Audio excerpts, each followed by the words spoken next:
We can take three. Take three. All right, welcome everyone to a regular Board of Selectmen's meeting for September 6, 2022. We'll call this meeting to order. We have a quorum present. Selectman Schaefer is running a little bit late. First item is to go into executive session, and I need a motion. I make a motion to enter into executive session pursuant to MRSA Title I, Chapter 13, Subchapter 1, Section 4056E, consultation with legal counsel. That's Ethna's motion. Second. And Sam seconds. All those in favor? And that's unanimous. All right, I will declare us out of executive session at 5:50. No action taken by the board.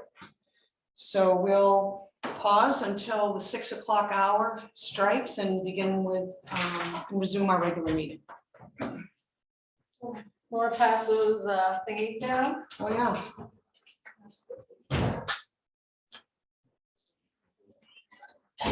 Yeah. Did you sign them? No, we usually do this at the end, or? I don't It doesn't know. matter. You can sign them during the day if they have them prepared. If you come up here and you have business, you can just ask behind the counter if they have anything. That was intentional. Yeah. All right, so we've got fabulous. So we Lily blew her ACL out. That's what took me so long. You what?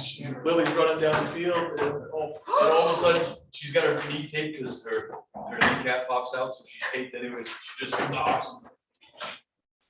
Yeah, Lily doesn't get hurt. She was like quivering on the ground, so we carry her off the field and everything. Ethan. No, wait a minute. Oh, it gets better. Wait a minute. Hold on. No, so Lindsay's pretty sure it was a Charlie horse, like a really bad one, knotted up in her calf. Pain wasn't in her knee. She was Don't they have like, that broad thing that's usually she right said up she'd here? use it if she had to, and we just kept asking her water and she's like, I don't know, Lily. So, but anyways, that's what took so long, because I had to wait for her to come back across the field afterwards to make sure that, otherwise I would have been here. You weren't going to farm. Yeah, that's what Aaron Perkins said, Aaron Smith said to me. You might be getting a trip to Farmington. I'm like, shh. Oh. No, she's good though. They won. They won? Oh, yeah. Oh, Oh, excellent. that was even the top. She was awesome. You know, Yeah, she was awesome. I'm serious. Oh, It's funny Ethan. year to year, you know, when their skill set gets that much better, and it's fun to watch.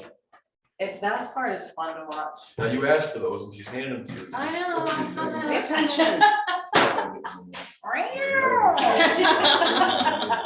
Roll up, Sally, roll up. Hey, I was trying to save us time. Yeah, and you're, no?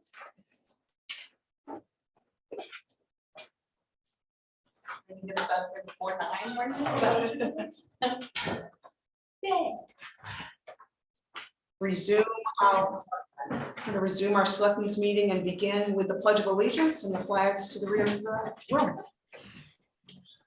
I pledge allegiance to the flag of the United States of America and to the republic for which it stands, one nation, under God, indivisible, with liberty and justice for all. A brief moment of silence to show our appreciation for our men and women in uniform.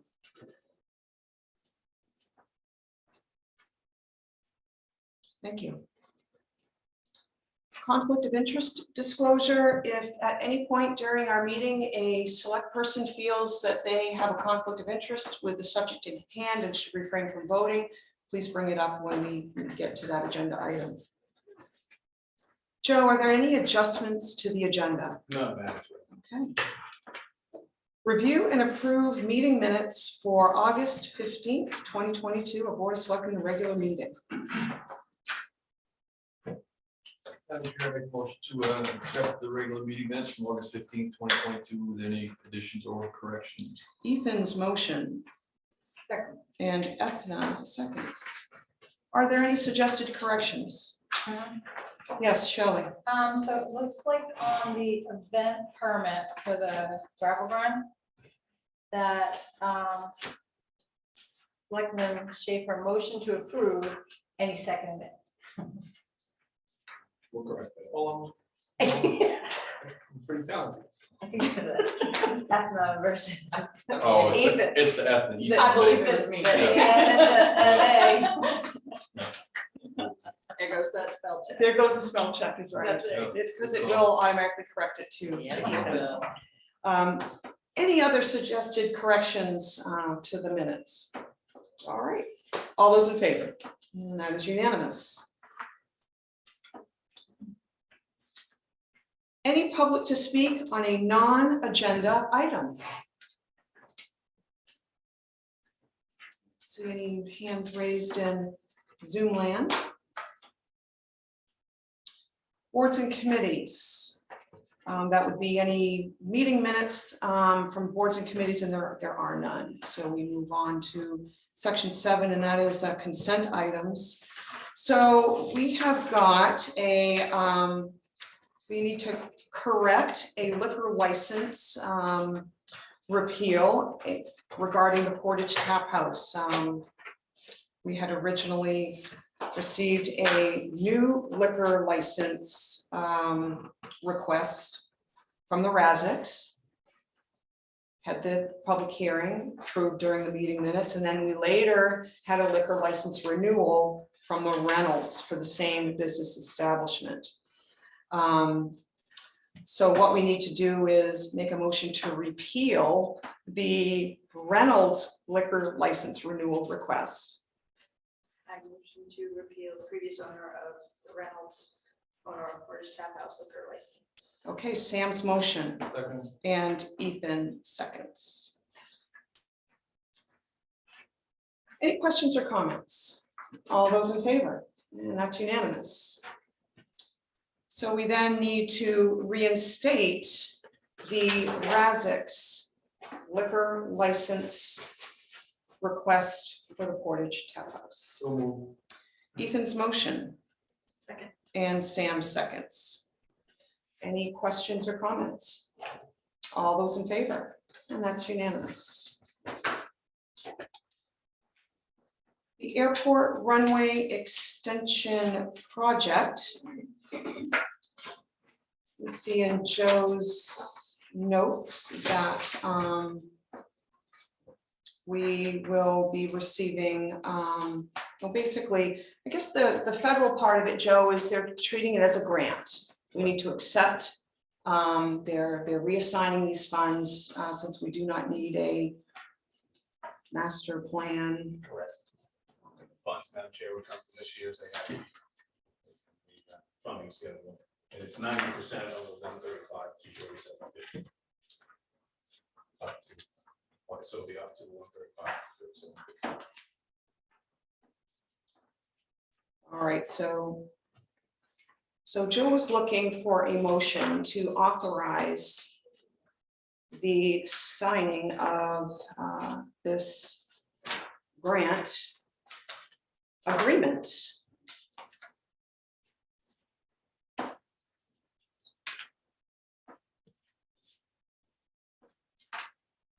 What's the name of the, Madam Chair, what's the name of the agency? So it's the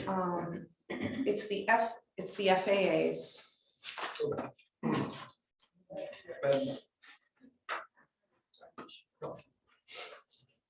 Did you have a comment before the motion, or do you want Thank to? you. So were you finishing up? I was gonna make a motion. Oh, I was just, I had a question. Are the policies in place that they've implemented?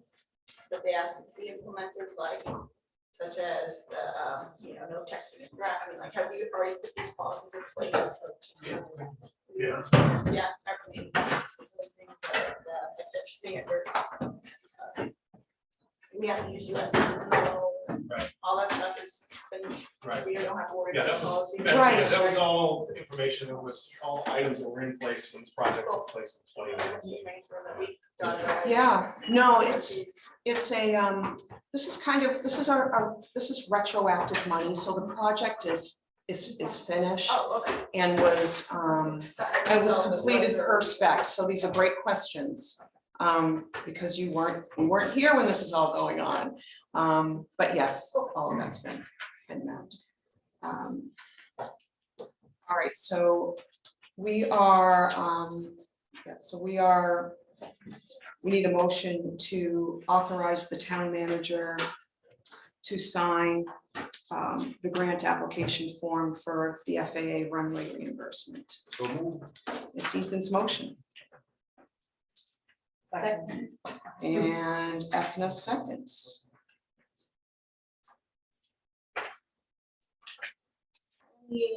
And it indicates the funds will be applied to fund balance because it's a reimbursement to fund balance. Since that's where the bills were paid out of, not out of the airport reserve. Any questions or comments? Shelley?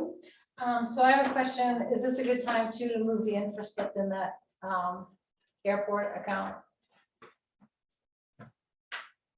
Because we had transferred the funds over, but I don't believe the interest was transferred back. I would have to look into that, Madam Chair. And come back to you in 2 weeks. Okay. So what Selectman Lowell asked was back in August, about a year ago, we had moved the Chick Hill money that the town made out of the airport reserve. Joe had calculated an amount into the general reserve because this was revenue to our taxpayers. What we failed to include was that amount plus any accrued interest, because it was $500 and some odd thousand, and so it's in essence it's taxpayer. So it was just an oversight with the motion at that time, or we perhaps assumed that it would just go with it, but no, the motion needed to include any interest that 500 and some odd thousand had made while it was in the airport reserve account. So Joe will get back to us on that. All right, thank you, Shelley, for bringing it up. That has been unfinished business for about a year now. All right, so are there any other questions or comments regarding the motion on the floor? All right, all those in favor of authorizing the town manager, and that's unanimous.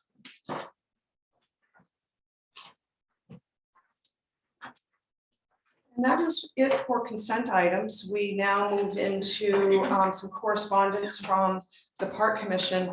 And I'll go ahead and read this because this is, these are some projects that are unfinished and they want it brought to our attention. So Rangeley Board of Selectmen, at a time when the town of Rangeley is without a public works director, the Park Commission would like to list some park projects that are ongoing and others that need to be thought about. For some of these, there may already be a plan in place, but we want to confirm steady progress. We feel this is a good time to refocus the vision of the park and finish what needs to be done. The park is a central and an important part of our community, and we want to see that it looks its best. And that is this is the Park Commission's role. The town dock at the beach area is in a state of disrepair and dangerous. Some hard decisions need to be made. Is there a plan of who will coordinate the plan? Wrapping it in orange, snow fencing should not be an option again next summer. And we do happen to have an agenda item which provides a quote for the dock repair. What is the status of the next phase of playground equipment? We thought money was budgeted for that, and it was supposed to go in during 2021. And that is something that the Board of Selectmen has brought up and will be looking at. The Veterans Memorial area next to Main Street needs attention. The hedge around it is in sad shape and was supposed to be replaced some time ago. Additionally, the Veterans Memorial Committee would like to add names to the wall since it hasn't happened in almost 30 years. That would fill in the final spaces on the front of the wall. So access will be needed for the other side, which involves the giving tree. The giving tree itself is another issue because it hasn't been pruned annually and is becoming overgrown. All this should obviously be coordinated together. And this Veterans Memorial Committee is brand new and will be bringing recommendations to the board. Ethan. I sit on that committee. We are moving forward and we meet tomorrow. So that's active. Okay, thank you, Ethan. The tennis court has cracks. Additionally, the lawn in some areas is very thin and could use some help. Lastly, there was talk about extending the sand area of the beach back about 15 to 20 feet from the lake. Is that still in the plans? I don't think that's been discussed publicly, but we're aware of it now. As the park commission, we are responsible for just the town park, but maybe a coordinator for all 3 parks would help. There's a lot to do and money involved, but it's important that we address these issues. The town park is the heart of our town and needs to be taken care of for visitors and residents alike. Sincerely, the Park Commission, and we thank them for bringing these concerns forward. I think each of us selectmen have dealt with public comment on one or more of these matters that they've raised to us, and so we thank them for bringing a concise document to present.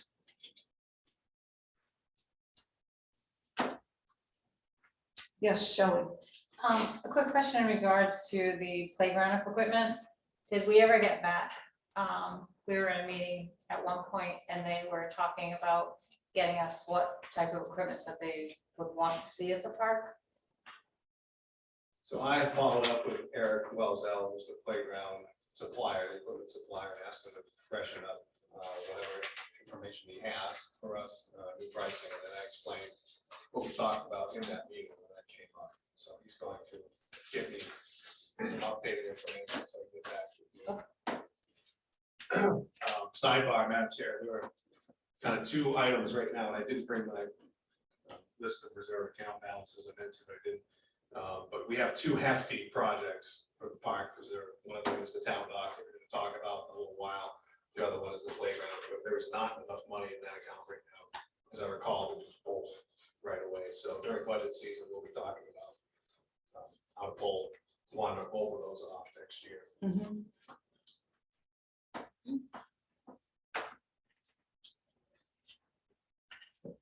Anything else? Any other comments on the Park Commission's letter? Moving on to old business, we had some typos in the harassment and sexual harassment policy that have been corrected. This is the second reading.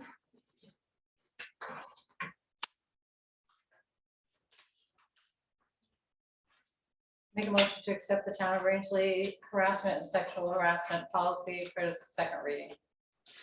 Shelley's motion. Second. And Ethan seconds. Did the board identify any other typos that need to be taken into consideration? Okay, seeing none, are all those in favor? And that's unanimous.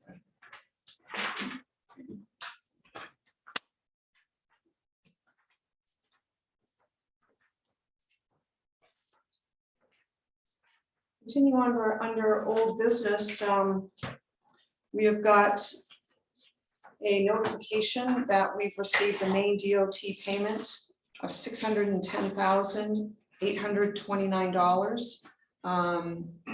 And you can see in Joe's notes under number 10 that this is being applied to fund balance. Again, this reimburses the town for money that was paid out of pocket for the runway extension project and was never reimbursed. So great news that we can check this off the list permanently, right, Joe?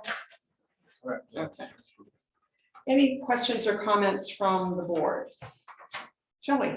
I just want to say thank you, Joe, because I know it took a lot of time in order to get this to figure out that we were missing money. And I appreciate all the effort you've made and gotten us the money back.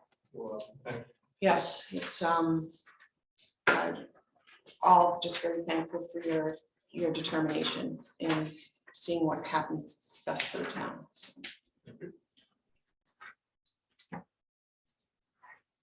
We have a septic spreading update from Nick Archer. So Madam Chair, in your packets, I put 2 letters I've written recently to the surrounding communities, Dallas Plantation, et cetera, the county commissioners, Franklin County. One is the Lincoln Plantation specifically because they had already sent us a check. So I sent a check back for the land applied septic spreading that we've done for a number of years at Rangeley, but the board is aware that we don't have a license to do that now. We're fully aware of the background. So the next item I want to do is introduce Nick Archer to you. He's our consultant wastewater superintendent, interim. He's helping us through a short period of time while I work with the folks at this plant to figure out a more permanent solution. So I want to introduce you to him. He's going to give you a little bit of his background, and he's also going to give you a very brief update on his conversations with DEP regarding the land application of septic. So good evening, Nick. Can you hear us okay? Good evening. Yes, I can hear you perfectly fine. Again, my name is Nick Archer. I live in the town of Waterford. I retired in 2020 after 34 years with the State of Maine Department of Environmental Protection. The last 20 years as the regional director for the Northern Maine Regional Office out of Presque Isle. I have an extensive background in wastewater operation, maintenance, and regulation. And I'm glad to be of service to the town of Rangeley. Okay, good to see you tonight. Thank you. Okay, go ahead with your Okay, update. so the State of Maine Department of Environmental Protection, because of the late application, determined that the septic site license would have to become a new license. And as of August 8th, they're not issuing any new licenses for septic spreading anywhere in the state of Maine. The ultimate end would have been that the septic spreading at the site would have been stopped anyway, irregardless of the renewal of the license. And they're in a mode to have septic from all over the state of Maine sent to surface wastewater treatment facilities, such as the one that's taking the Rangeley Regional Septic in Anson, Madison. There is a meeting next Tuesday that I will be attending where they're going to update those interested parties and what is going to happen moving forward with septic. And for the time being, I have talked to your hauler and to Anson Madison, and that the Rangeley Regional Septic will be taken care of for the foreseeable future. And hopefully at some point in time, I'm recommending that the town of Rangeley keep the site up to snuff, mow it, do the sampling as if it was going to be permitted, to keep it ready to be put back into action at a future date. But again, next Tuesday, we'll be hearing some more information from the department of where they're going to head. And Rangeley will be one of the sites that the department will be sampling.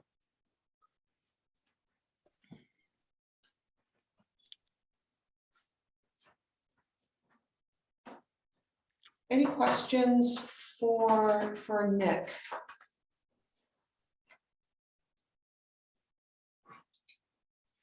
All right, so you'll update us or Joe will update us at the next meeting? Yeah, I'll keep Joe up to snuff. I'm going to represent Rangeley next week.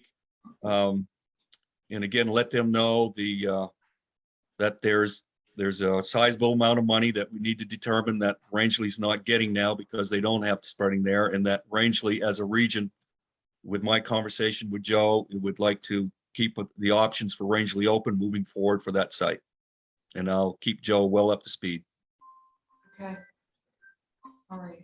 Thank you so much. Are there any, does the board have any questions for Nick? Okay,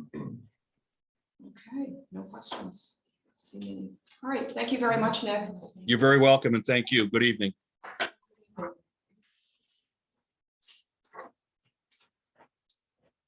right.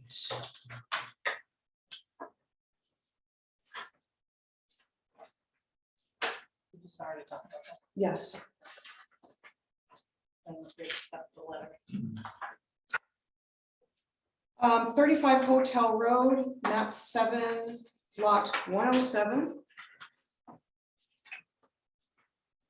We have got an agreement to pay taxes from the owner's attorney.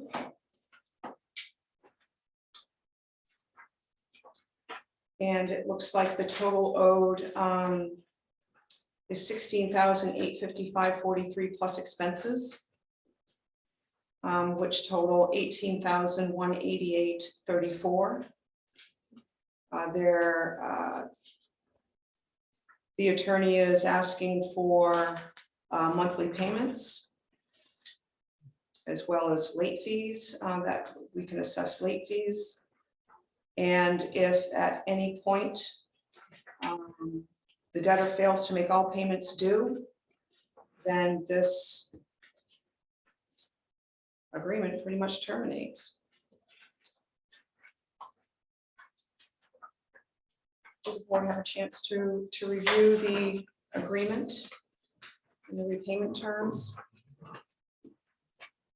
Joe, Attorney Langsdorff or Attorney Collins looked into this and. Yes, Madam Chair, Attorney Langsdorff worked on this with me and Attorney Theodore. And we've updated the interest rate, that's 4%. And the additional amount of $593.36 reflects the amount that would have been charged for property taxes in this fiscal year. So that was not in the original agreement, but based on your conversation is now in this agreement. Okay. And we have Attorney Theodore zooming in case there are any questions.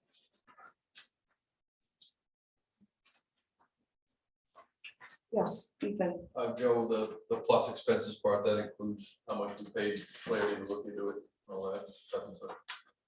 Correct. If there would be any expenses, this primarily was a retainer item. Okay. Covered under our retainer. I'm gonna ask the board for any clarifying questions, and then I will appeal to the public. Yes, Shelley. So my question too is, if something happened and there's a late payment, will he sign a quick claim deed so the property becomes the town's rather than waiting the time that the town has to for ownership? That's a good question. Well, at this point, the town owns the property. So he doesn't need to release, Why the late fee? there's nothing to release. So, okay, correct me if I'm wrong, I'm putting my banking hat on. If there is property that is foreclosed from the town and someone doesn't sign off on a deed, then the person that buys it from the town doesn't take actual ownership, and there's a time frame where they can come back and get the property. So I think what Shelley's talking about is that that main law allowing the 5 years. Okay. After the date of redemption, the 18 months has expired. State law allows for a property, gives the property owner or family member or whoever 5 years to sue the town to get the, to get the property back. And I think you discussed this with Steve. I mean, basically it could, they may not be successful, but it could tie the property up in litigation. It could, and that, I believe that law is intended to give protections to folks if there were errors in the process. So if there have been no errors in the process, and if there were no errors in this process, there wouldn't be any issues. That makes sense. That gives a 5-year window for somebody to point out, oh, there's an error, and we want to fix it, we want the property back. That's the way I understand that law. And Attorney Langsdorff was not concerned about that in this instance. I did bring it up. I'm saying on the banking world, banks won't be long on that until that time frame has passed, or they've signed a deed signing over the property. Well, if this is satisfied, at the end of this, if this goes through and everybody meets the terms of the agreement, then the town would issue a deed to this person. That would be the end result. And that would, and that would take care of the 5-year Right. period of Right. yeah, because the property owner or former property owner would get the property back. Right. By municipal quitclaim. Yeah, the end result here, if this all goes through, would be a deed Yeah. from the town to the previous owner. And that is, yeah, and so that's the purpose, yeah, of this agreement. Any other board member questions or comments? All right, Mark, you had your hand up first. I did. Under section 7 miscellaneous. In the event the debtor intends to use the property prior to the satisfaction of the agreement. So that means he's allowed to use the property before he's bought it back from the town. But it goes on to say, you know, he needs insurance and stuff, but then the uses that he's allowed include but are not limited to build it.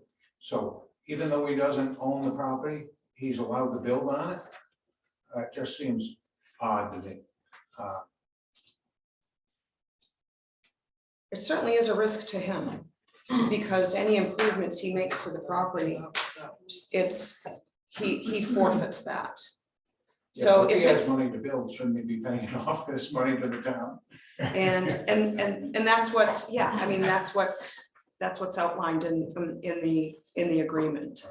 So I'm not sure. So Attorney Theodore, can you comment to that?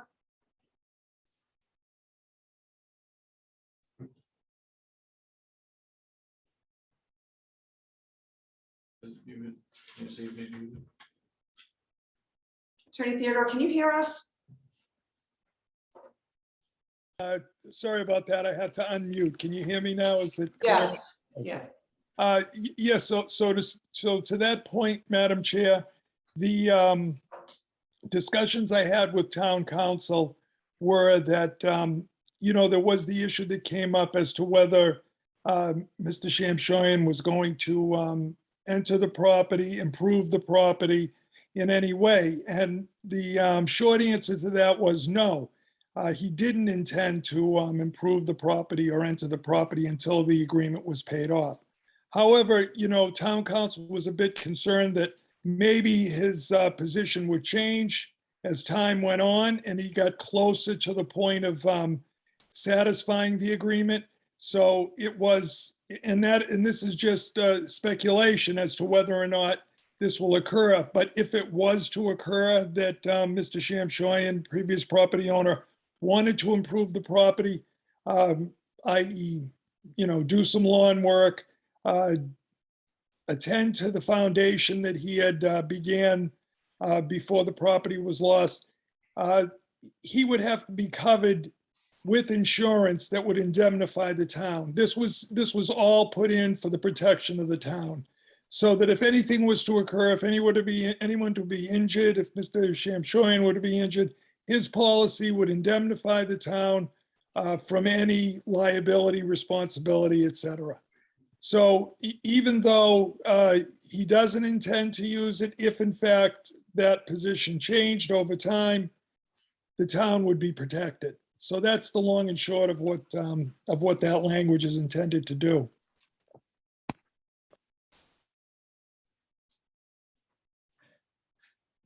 Mark, does that answer your question? Yes, well, it's not really my business. It just struck me as being odd. Shelley? So how can he insure something he doesn't own if we own it? So Well, he could, is that question directed to me? Yes. He could get a policy, an insurance policy that would cover him in the event something were to occur on the property. So he would have to come up with a liability policy, which once again is purely speculation. He doesn't intend to enter the property, but in the event that position would change, he would have to notify the town. The town would have to approve him entering the property, and then he would also have to provide insurance, liability insurance, which would cover him on the property or anybody he were to bring on the property in the event of some type of accident or injury, et cetera. Yes, Shelley. So Joe, do we have insurance on that property? I don't believe so. So if someone goes on the property and gets hurt? If it belongs to the town, then it's the main tort claims act. And if it's recreational use, we're protected anyway. So if somebody's walking across it, hiking, or picking berries, we're exempt. Okay. Just want to make sure we don't have to force place insurance.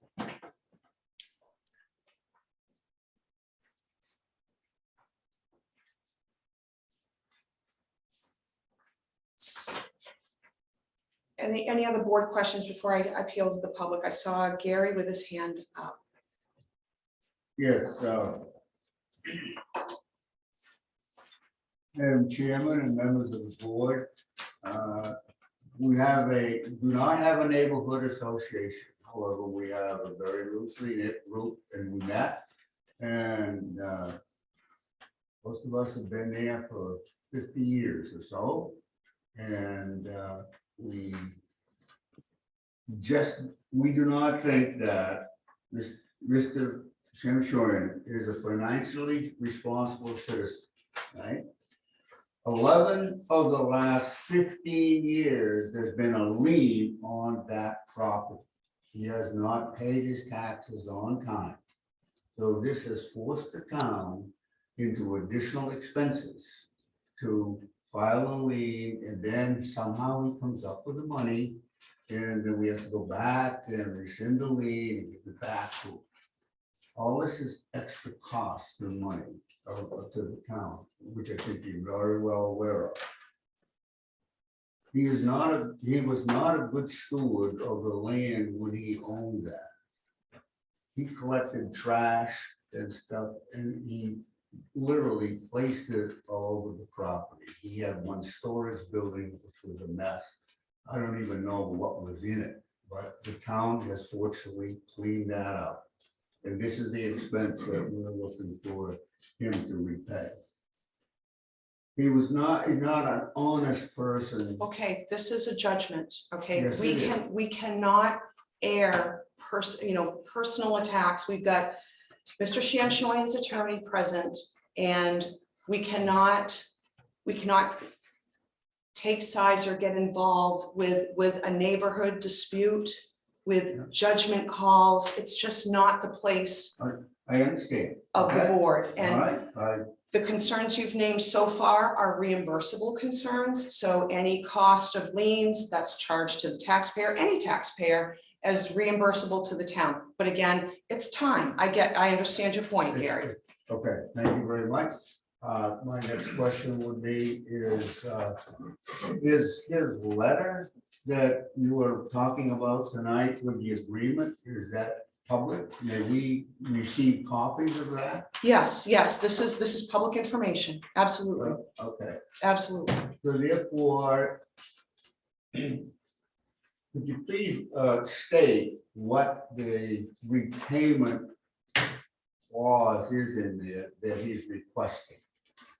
So monthly payments beginning this month. The amount is $1,136.77, okay, of due on the 25th of every month. This would be money we would need to write off and never collect if we were to not enter this agreement. So you brought up you brought up expenses and what the town incurred. This isn't something we could go back and collect without someone willing to repay. Okay, so I just so you understand, the process and what true losses the town financially could look at. So the 25th of every month, the $1,136.77 is paid. There, he's being charged 4% interest. And there's a $25 late fee for each monthly installment if 25 days lapse. Okay, so as he gets closer to that second payment due, if we haven't received it, it's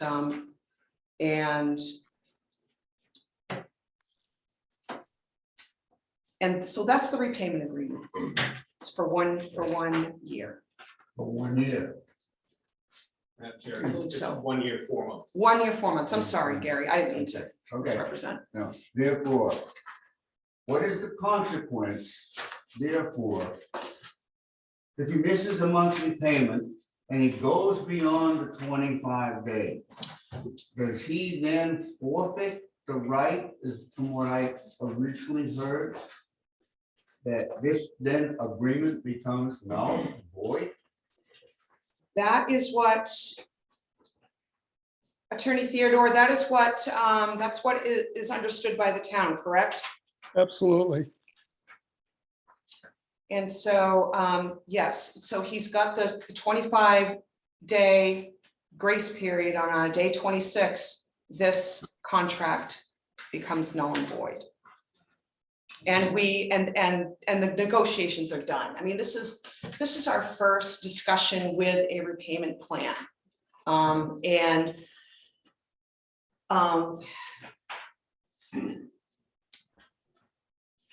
want our money. I know the town wants their money. I know you want a nice, quiet neighborhood. I don't know how long it's been since you have all been neighbors, you know?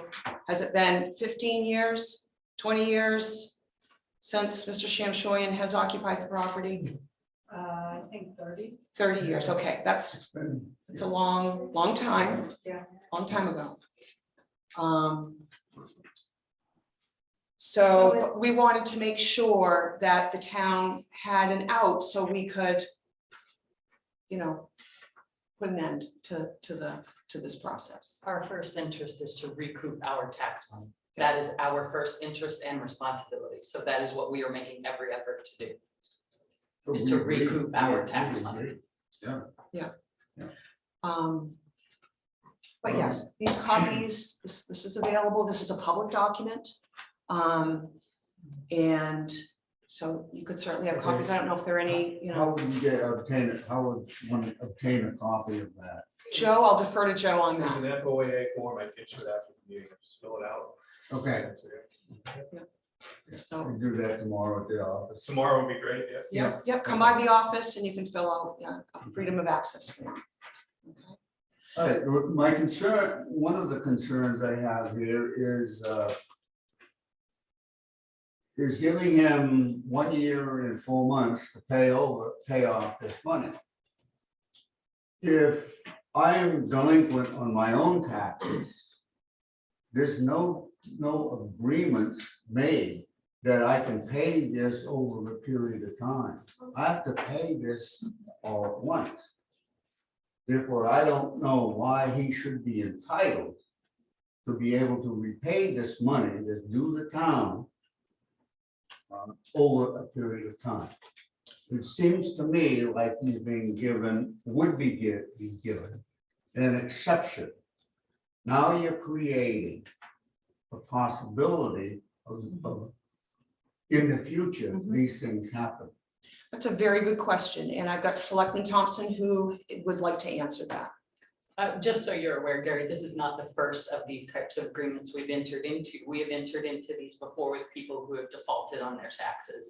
It is the first step that we make in Okay. defaulted properties. We try and get it back to the property owner and recoup our taxes. It is not the first agreement we've entered into for this All purpose. right, okay.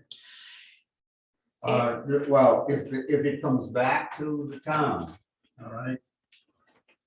I know of a couple of potential buyers.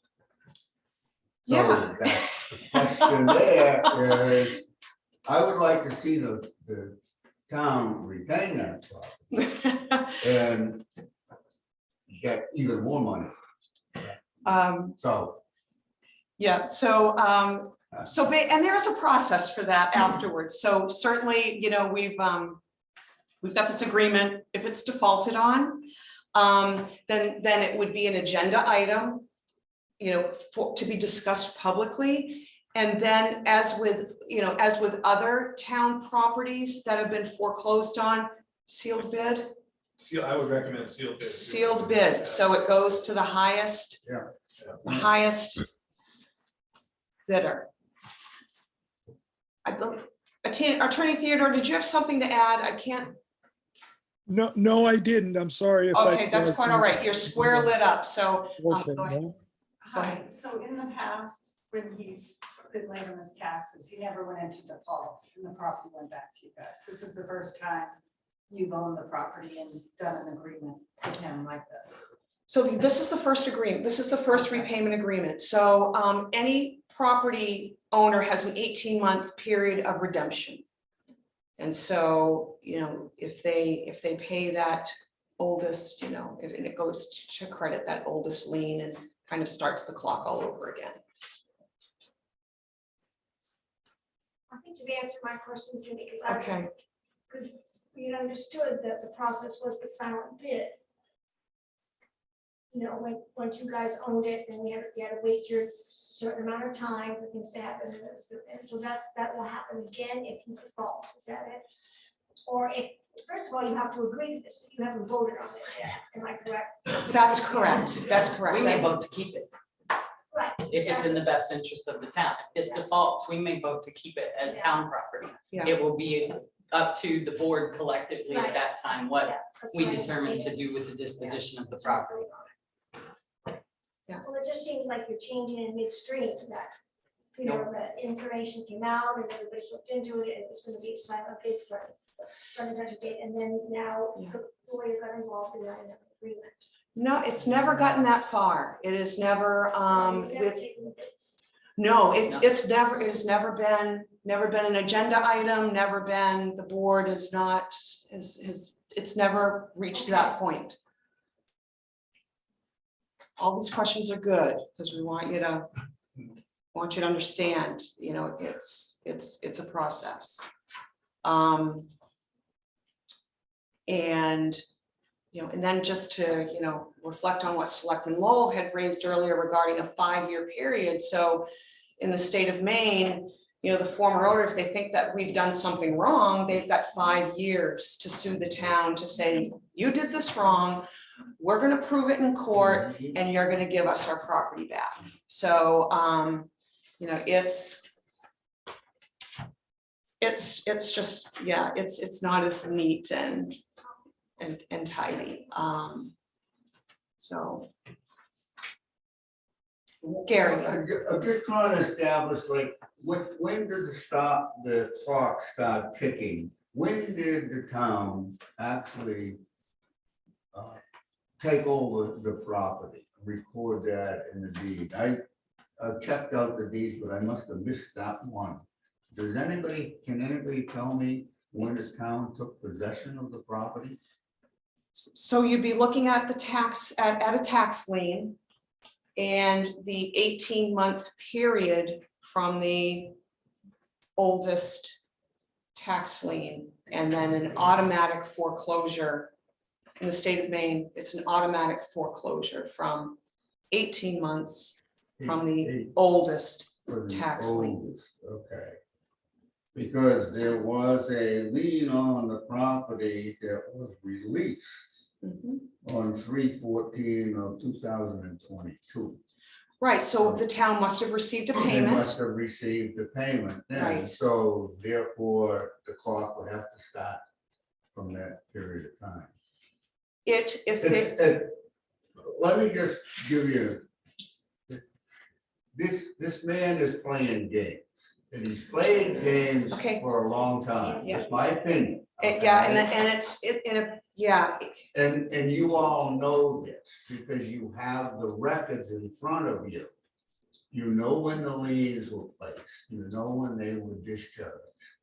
You're very intelligent people, you understand that. So we're trusting you to understand that this gentleman is not a desirable person to have in the neighborhood. yeah, okay, you can't say that, you And can't with say that, that, we don't agree I- with that. There are a number, you know, of taxpayers that, you know, they will wait till the last minute before they're gonna give the town of Rangeley their tax money. Yeah. And it's their prerogative, and they know the system, but we're not a part of the tax collection and lien process, Yeah. Gary, so it's our tax collector treasurer who is, I understand. okay, And I think you've answered all my questions. Okay. I don't know if my friends have any more, but I want to thank you for the board for listening to us yeah, and explaining everything. And I understand it's all a legal procedure and everybody's hands are somewhat tied. You have to follow the process.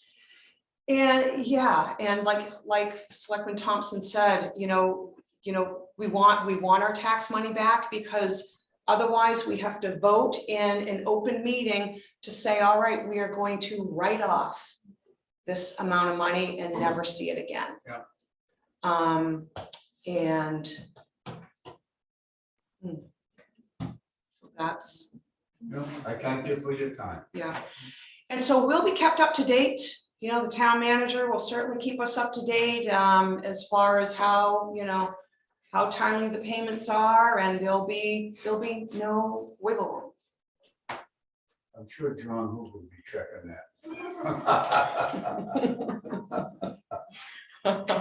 All right. All thank right, you. so, you know, fill out that FOA request so you can get a copy of the contract, and you'll have what we have. Okay, thank you. All right, you're very welcome.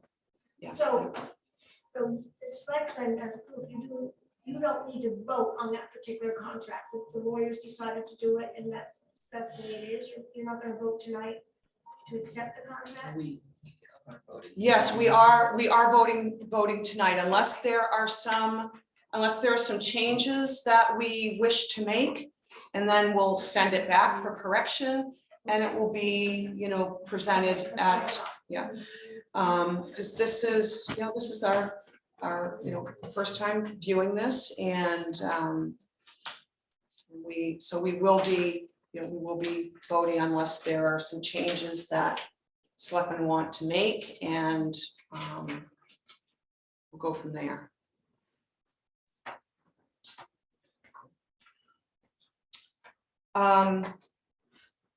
So I'll come back to the select board.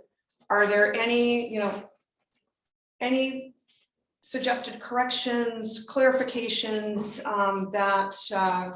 that you would like to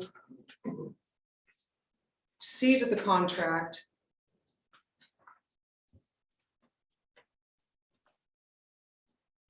Shelley? I'd like that quitclaim deed signed. Just to make sure at the end. So there's no resting or family or, So that we would sign, so that he would sign the property over to the town. it's already ours. It's automatically ours. So we would sign the municipal quitclaim deed over to Mr. Shamshoyan once the repayment agreement has been satisfied. So this belongs to the inhabitants of the town of Rangeley. He does not, it's an automatic foreclosure. Okay, Ethna. I think I have an idea that may help alleviate Shelley. Thank you. If somewhere in this document there can be, once forfeited, that 5-year window is gone for him. And any of his heirs, et cetera, et cetera, et cetera. Is there any way that clause can be put in this? Put it in, but I want to check with legal, make sure it was. Okay. The attorney's in the room. Well, that's. The attorney's in the room. Put it in there or we don't agree to it. That they forfeit that 5-year window to take back this property. Once you've looked into, your concern is that you don't think we're going to need, or that they aren't going to have that 5-year leg to stand on. But because it's in statute, they have it. They can battle with us. Whether they win or not at the end, they can battle Whether it's us for it. justified or not. Whether it's justified or not, they can battle us for it. They have that 5-year window. If somewhere in this agreement, it says, if I default, I forfeit mine and my heirs' right to that 5-year. It could certainly be asked. I mean, I'll just give you an example. Had a property that, the town bought it. Bought people it? up the town got it from not paying taxes. The person passed. And, so 2 people tried to finance that property. And they couldn't. They even went to a different bank. And they couldn't finance it because they needed a quitclaim deed that the remaining heir was signing off on the property. Or it had to wait that 5 years before they would actually truly, people would own it. So then they're auctioning up money, like, it was a lot, it was like $60,000, $70,000 for a house. And the banks couldn't touch it. I'm just saying that on my end, of what I've seen, and I just wanna make sure that we're entering into an agreement that's That's a unique situation, Mhm. and it doesn't apply to this situation at this point. Sam says, so is this. This is, Just throwing it out. Yeah.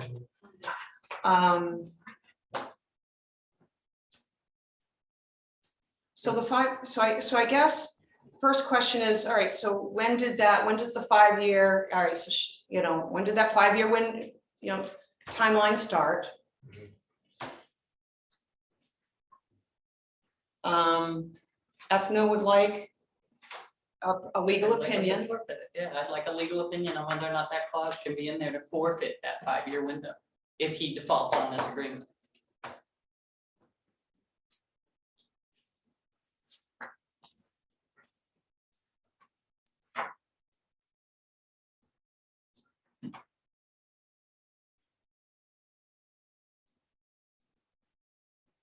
Now, what that does though to the first payment. Well, we'll meet again before the first payment's due. First payment's due the 25th. Okay, and our next meeting is the 19th. Yeah.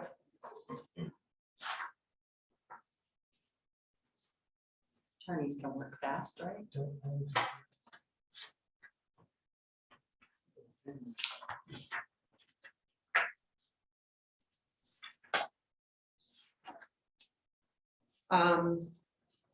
Are there any other concerns with the contract that the selectmen would like addressed?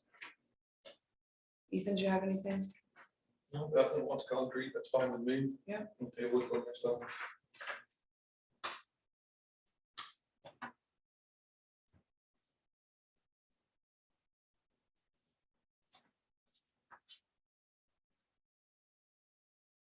Joe looks like he's waiting for something. Okay. Okay. Do you need a motion for that? We need a motion to table this. So So Ethan motions to table, okay, and Ethna seconds.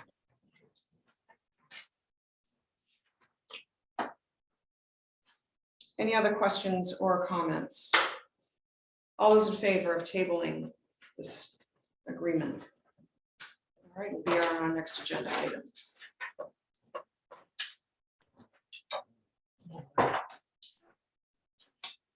All right, new business, number 10. Thank you so much, folks. Yes, thank you very much for coming.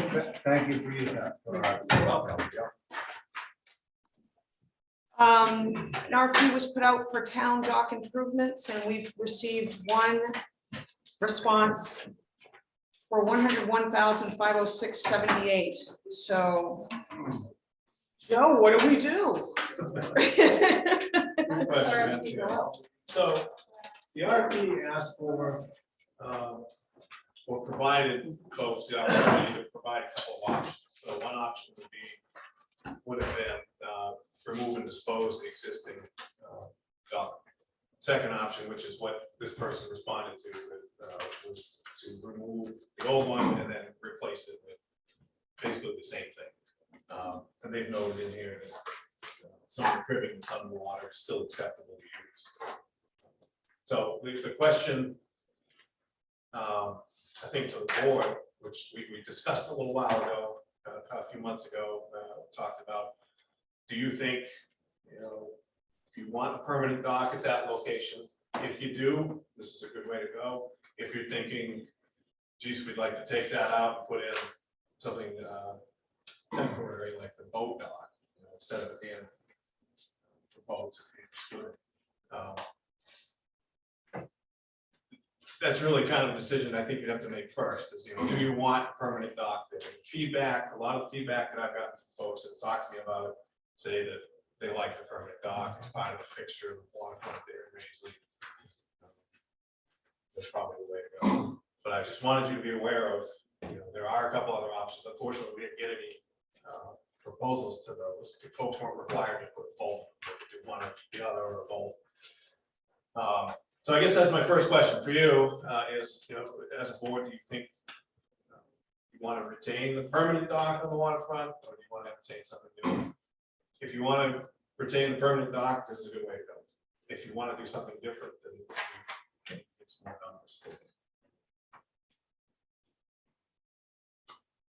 numbers. Ethan, this is a lot of money, but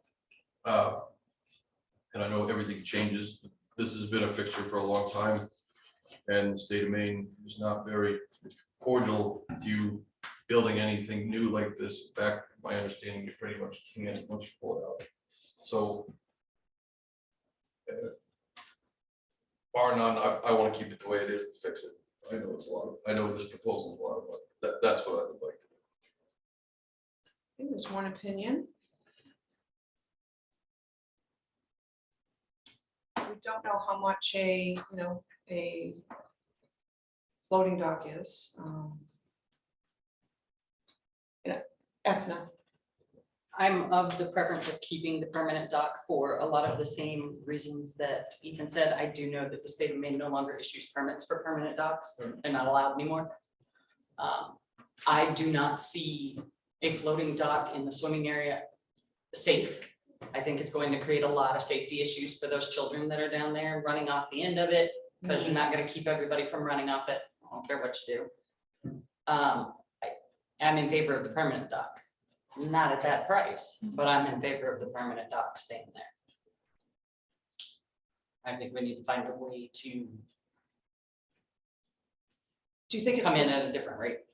do you think it's the timing of this RFP, Joe, where it's the end of the summer and I mean, was it, I didn't see the I was gonna RFP. say, help the RFP go out. It's on the website, it's also on Maine Municipal. It was linked to Facebook too, I think, but it was early August when it went out.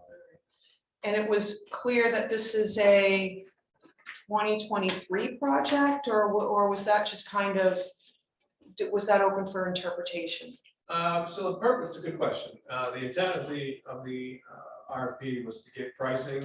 And I don't recall that it had, a start date, end date, any of those type of things. So it certainly wasn't intended to pressure folks to say you gotta do it in 2 weeks. It was just a question of what would it cost.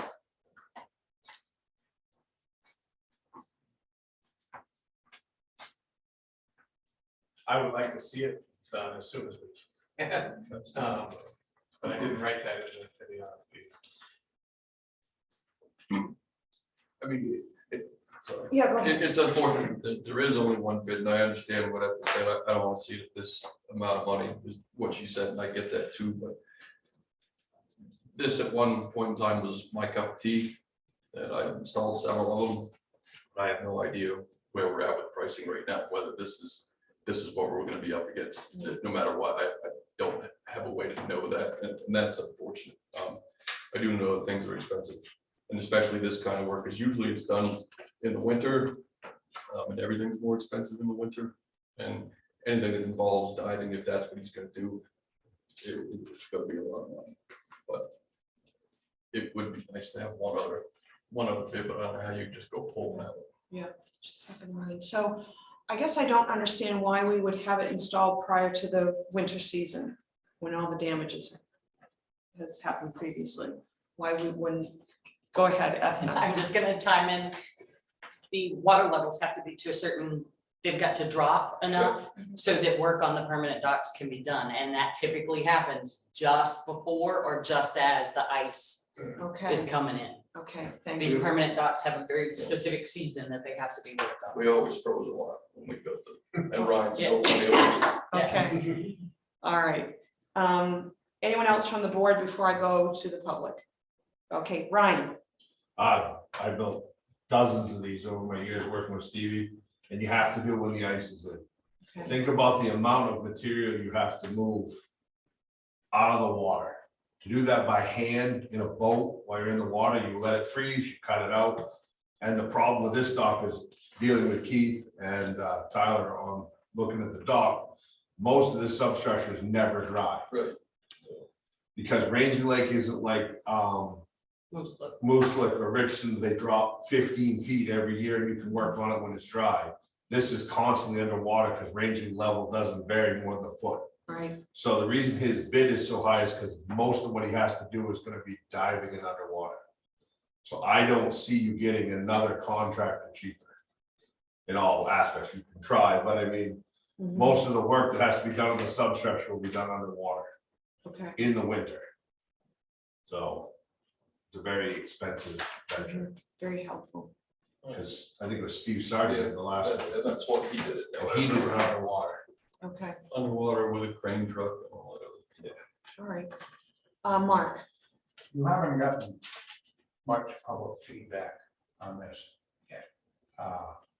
But I would think you might want to at least get a price on a floating dock system. So if people ask you how comprehensive your review was before you made a decision whether to rebuild what was there or put a new one in, you can at least have looked at the more than one option. thank you, Mark. Thoughts on that? Well, I don't disagree with Mark, but when you ask for a price for one and no one gives you one, you don't Right. have it, and he did ask. Why did anyone that was- contact floating dock manufacturers and ask them how much a setup is? No, but we wouldn't contact contractors directly. We don't do that. We put out the RFP and ask them to tell us what they'll give us. And this went out as a twofer, correct? And either or give us a permanent or give us a, or did it go out as just to give us a permanent price? So the RFP, good conversation. The RFP went out, sorry, it's not in there. The RFP asked for two options, at least two options. So if somebody had a third idea that I didn't bring up, they could put it in there. But the two that were requested were remove and dispose.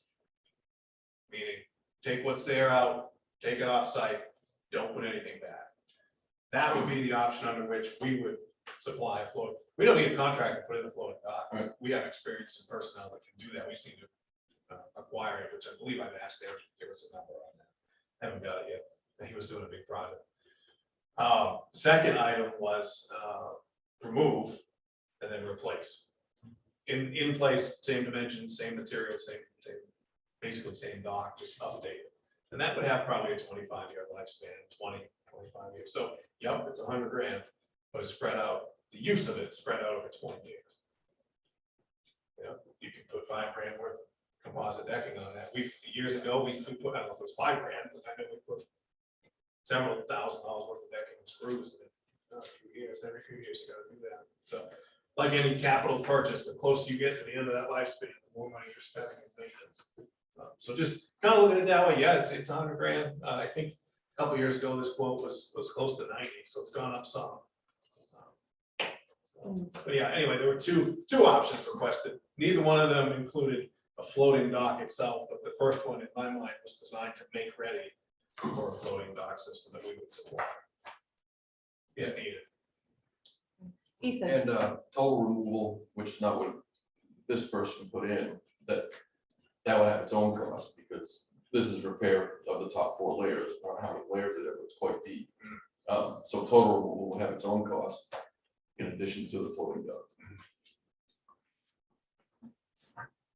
Ryan, I just don't, in my experience, I don't want the town to be thinking that they're gonna spend $101,506.78 and get 25 years out of it. I've replaced docks that the ice come in the next year and pile it up on the beach. I mean, that is a real thing that happens. You've seen it, we've all seen it. Put a $100,000 dock in for somebody and a year later it's piled up on the lawn. I'm sure Mark's seen it too. The ice is what it is, so, and don't expect you're gonna get exactly 25 years out of it either. yeah, Ethan, No, he is right, but this dock was had its last major overhaul in 1999, 2000, I remember. In that area, so it has lasted quite long, and from what I've seen, especially in the cove, it doesn't take the damage like it would take Moose Lick or maybe over on the other side of the point over towards Loom Lodge. You get quite a bit more damage from the way the wind and the current goes. And I've seen docks come apart over there. Yeah. But this one seems to last pretty well for what it is. good to know. Mark. When they're on the shore, they don't get damaged. Good point, Mark.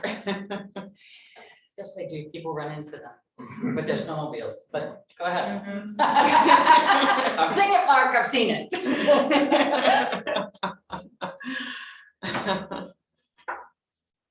All right, I have a comment. yes, go ahead. So we dealt with this, that's not why I'm here, but we dealt with this whole dock situation with our dock on the West Shore for 40 years. And what my husband did, and I don't know if this is practical for the town, but he had a lot of rocks that were left from the old dock. And we were able to configure them in a way that he could lay them out. And he put just a platform on top of it, kind of cantilever it out a little bit. But those rocks were what the ice went up against. And they pretty much were big enough that they stayed in place. I don't know if that's anything that.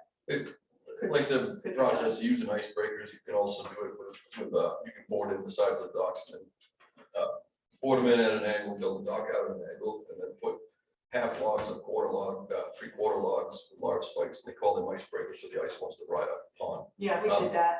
But this dock is like 8 feet deep, so what you would have to do with rocks there, I think, would be, Too much. well, I think let's just say, I think it might be a little different situation than what's in front of your home, but that's just my opinion. And we want to make sure that we didn't create a hazardous swimming area as well, if, people are gonna be running and jumping off, which they will. But thank you very much. All right, so what is the board's wish? Joe, guess we need some, board needs to figure out a direction here regarding this one bid, a recommendation that well, the thing of it is, yeah, we can't solicit, we can't go out to someone and say, give us a bid for a floating dock, because then we're breaking precedent, it's not, it'd be an illusion of favoritism. But if you knew what you replace it with, you could at least price the components of it, like they did for the kayak docks and the other dump programs over at the other end of the town dock. The town gets prices on those things that would at least give you an idea. So Joe, did I forget that you had mentioned that you had reached out to the company who was doing the playground and, okay. Yeah, I requested a similar size, Okay, both for similar size floating okay, swim dock. And I don't believe that's coming yet, it was just getting going on a busy Okay. project. all right, so that's that, I'd forgotten you had said that, it's a contractor who's already working, or already has worked on the town park. Right, and I've already requested that, that's already Yeah, in motion, just hasn't come in yet. yeah, It might give you some comparison of, if that thing is 2/3 of the price of this, then, right. you still would have to add in removal of this one, Mhm. if that makes sense. So I don't think there's any harm in tabling this. Okay. Giving me a chance to get that other number, but it sounds like, I don't know if you went all the way around the room or not, Madam Chair, but it sounded like there was quite a bit of interest in at least philosophically keeping this dock Yeah, stationary. I don't think, Shelley, your thoughts? I think that it should still stay a permanent, because I've seen kids out there. There are a lot of kids there in the summer and they're just running all around, and if you had something to shift and some kid loses their balance and knocks off 3 other kids, you're trying to save 3 kids in the water. So. Sam, do you feel any differently?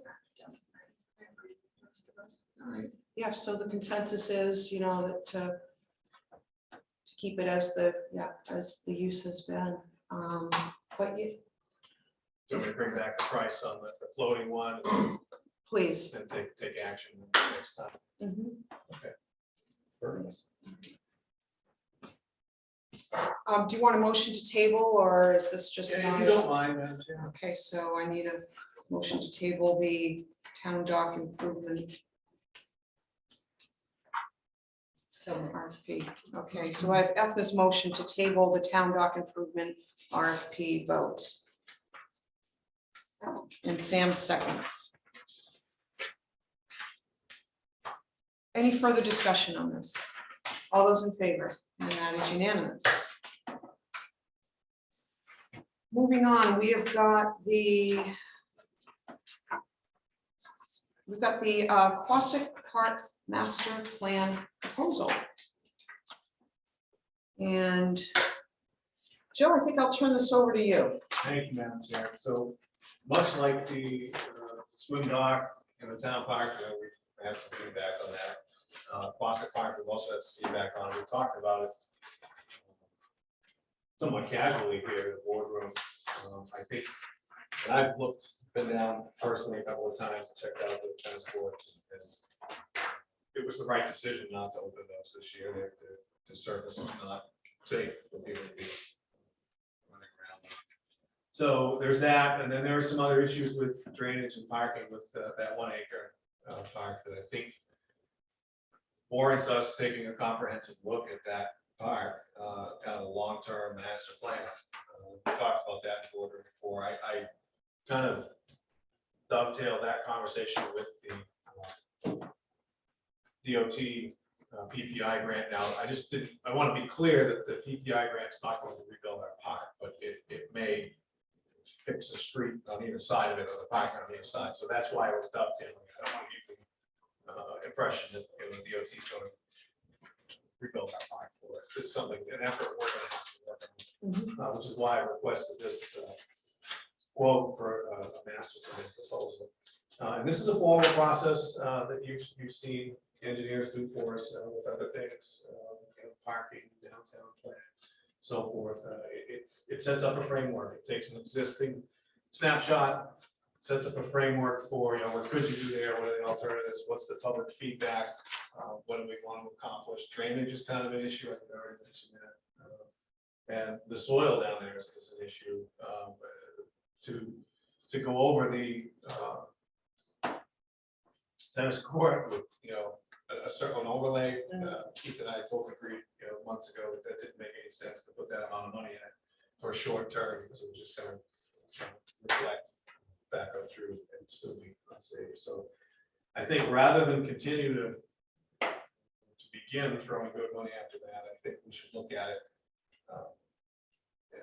as a project, whether we phase it out or not. This is the first part of that process, and I believe it's timed out so that we'll have budget numbers at an appropriate time here in a few months to put some money aside for phase 1, phase 2, whatever those are going to be. Tennis courts are in rough shape, and they're past maintenance, in my opinion. It needs to be rebuilt. That's one component of that. Maybe there are other things in that park that we want to see happen. Remember the branding conversation from our comprehensive plan.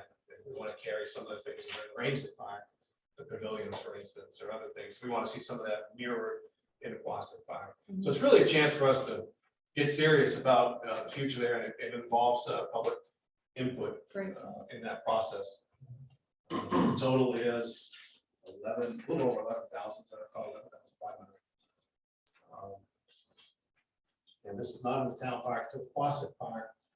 So if the board is, and I do recommend doing this, if the board is interested in putting this into motion, I would recommend general reserve for the funds.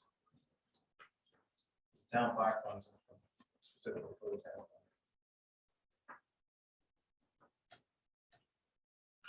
Any comments or questions for Joe? I've certainly received, negative feedback over the years about, the courts. And, Sam has brought concerns to the board as well, and the fact that just that little playground area just seems to be functional, nothing else. General reserve, is the board okay with pulling the 11,500 out of general reserve? We've got a few $100,000. 381, 435. Yeah, Madam Chair, I don't have any trouble with this. I mean, as far as engineering goes, that's not a really large amount of money. As far as plans go, that area of Rangeley, the Quasic Village, has grown, and a lot of businesses have put a lot of money into that area, and it looks really nice. And a lot of people just go there on a Saturday night, one or two of the restaurants, or in the daytime for breakfast at one of them. And that town is, that area of town is quite popular, and it'd be nice if we could do something with the rest of it that we're responsible for. Any other questions or comments before I go to Mark? So in the budgeting process, their separate account, aren't the town park collectively that they, when we worked on the basketball courts before and the tennis courts and all of those types of things, I thought that was just the town park budget. They weren't separate, it was a collective. The two parks were treated collectively out of the same funds.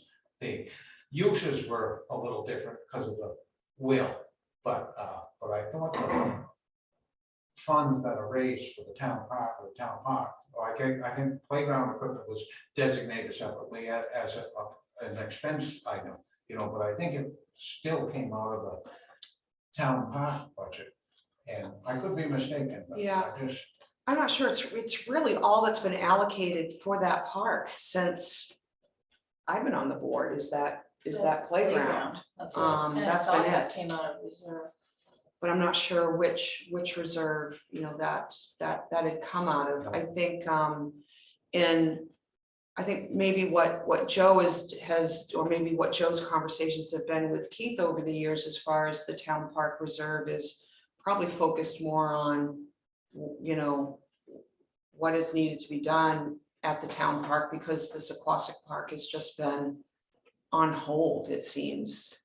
Yeah, it's been quite a while, but, I was around when the basketball court has been there for 40 years. But the tennis court isn't quite that old, that may be 25 years old or so, but, and my memory is pretty sketchy on that, but I just seen that it was they were treated collectively. Yeah, I guess the first thing we could look at is when that Aquasic playground was put in and what account that took, that came out of. Because I think Wolfgang Kramer gave the land to the town.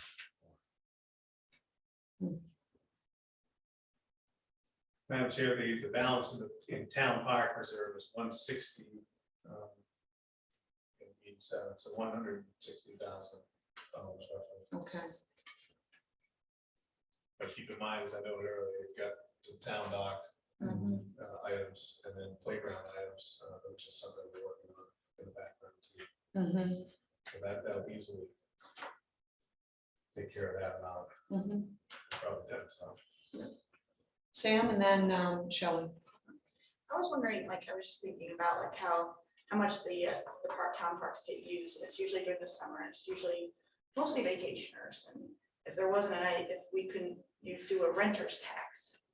I mean, with just the renters, not the actual owners, but increasing as far as, adding that to their budget, so that portion can go back to the town for the parks and rec.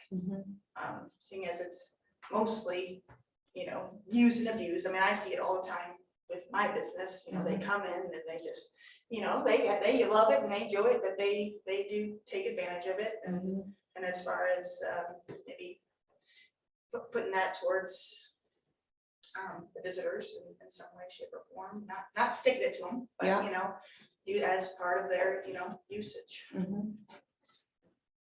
So were you thinking that, we're working on a short-term rental ordinance, to work in a tax that I way? haven't seen that, but Yeah, I mean, as far, but yeah, something not towards the owners, because the owners are dealing with whatever, but as far as they put it into the renters, so, I don't know what kind of percentages, this is out of my, but something that could be, used for the town, put in, aside for these public areas that they get to use and love, and put it back, because I mean, it's just. Any ideas are, we could certainly make note and go from there. Shelley. The plantations pay part of those Because I know that you've got all the plantations that there are people that are coming. Are using the park, they're using the aquatic park. I mean, it all depends on what end of town.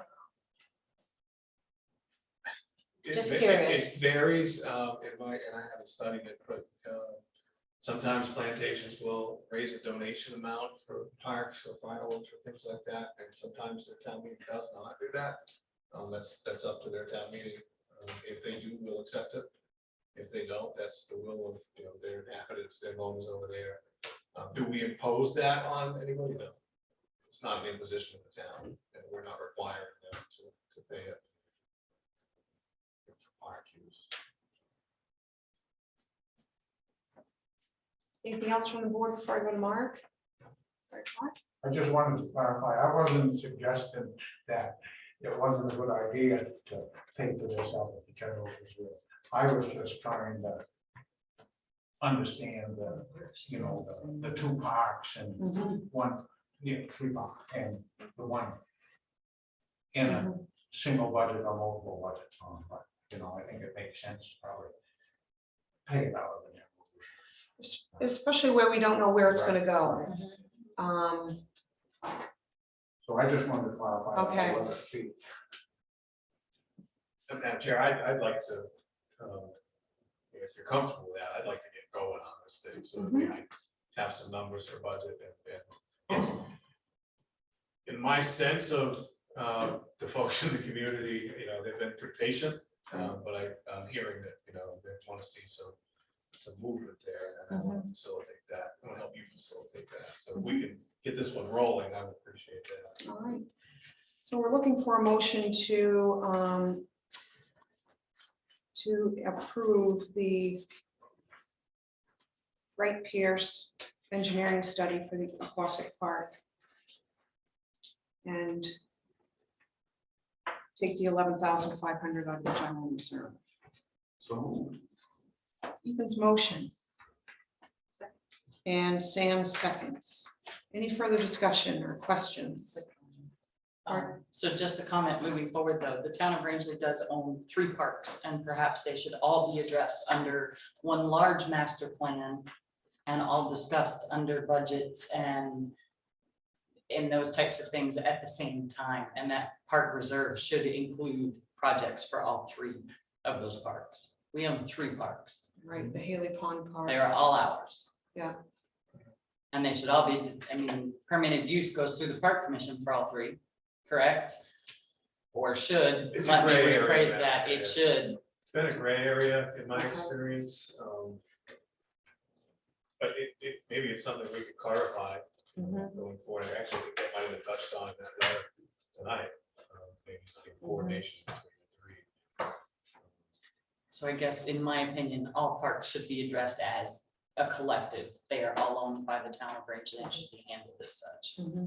And that goes for permitting use and everything. Yeah, because I think the gray area is that the Furbish will required the park commission, therefore linked it to the town park on Rangeley Lake. Right. And so, we've just really never had this discussion, I don't think. I've had it with the park commission many years ago. Okay. We had it, and it was similar to that. Yeah. Their authority is derived from the will. That's why they were created. But in many times, Madam Chair, I've asked them, their recommendations on other things. I had some really great people on that were very vocal and had no problem getting input, and they would provide input on other parks. But there was a gray area about the authority. Could they vote on it? It wasn't advisory. So. And I can certainly understand the gray area, but it's town-owned property, and a use permit should be submitted for use on town-owned property.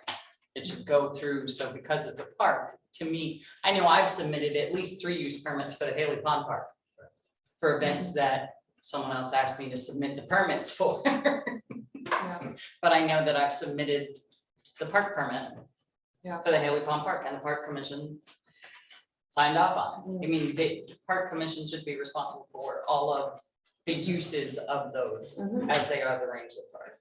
Does anyone disagree with Ethna's point? It's a good point. But if we do that, it should be the Parks Commission. Add an S. Parks Commission. Lower. So some discussion for a future, yeah. But it's a very good point, just to kind of keep the consistency amongst the three town parks and. Yeah. Okay, so we have a motion on the floor to approve and allocate funds out of the general reserve. Any further discussion? All those in favor? And that's unanimous. We've got one thing moved for you, Joe. Thank you so much. All right, so next up under new business, the Maine State Housing Authority Maine Water Assistance Program. And this has to do with, Joe, I guess I'll let you speak to it because it has to do with someone's water bill as well as their septic. This, the wastewater. bill. Wastewater. So we would be involved with the wastewater side of it. For eligible customers of the program, this will clear past the balances and or establish a one-time benefit that can be applied to a current and or future wastewater bill. Both cases, the payment will be made directly to the utility provider on behalf of the eligible customer. So this is a great program. I don't want to read every page of it. No. I just wanted you to authorize me to sign the paperwork. Wanted you to be aware of it. This is a good program for folks who have fallen a little bit behind.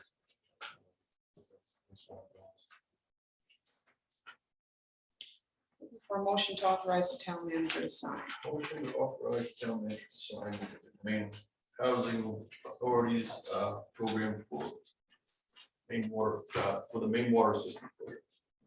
Ethan's motion. Second. And Ethna seconds.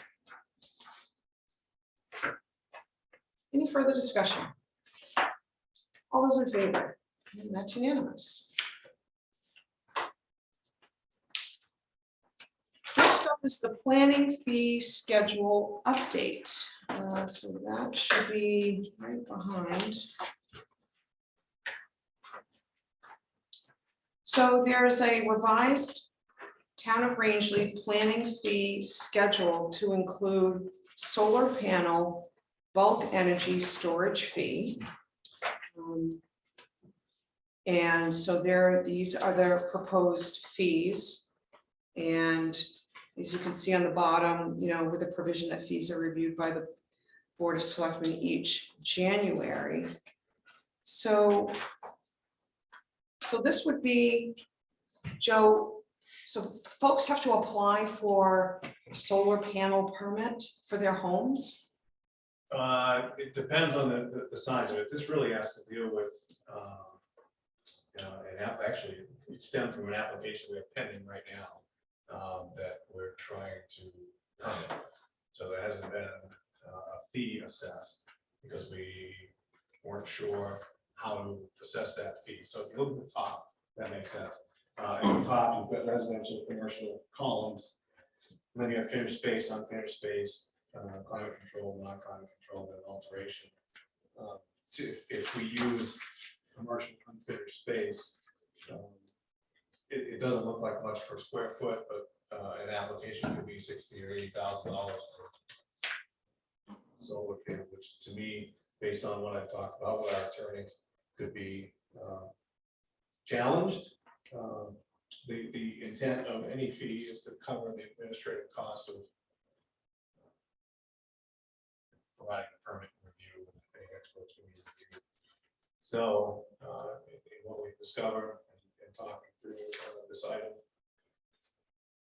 I'm recommending having a three-phase or a three-pronged approach to solar panels or bulk energy storage fee. And this came from our code enforcement office, looking at the governor's office of energy,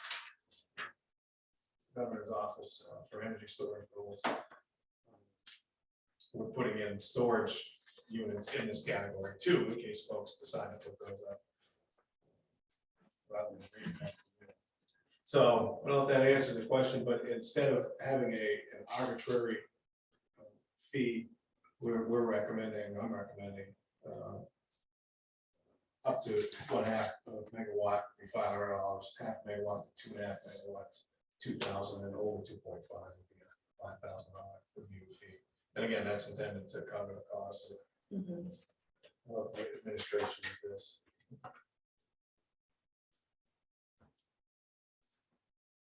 And so for new permits, and you've got one that that's on hold. because- Right. Okay. Yeah.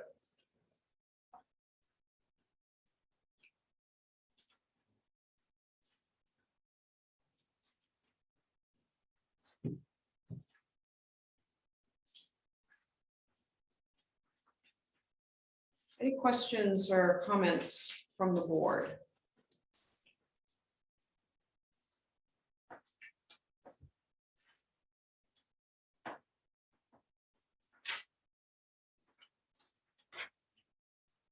Okay. Joe, is this modeled after? I mean, I know you said had to do with the governor's office, but a lot of municipalities in the state, I mean, do this. So, good question. There's kind of, and I didn't do extensive research. I talked with Kristen and our code enforcement folks on it.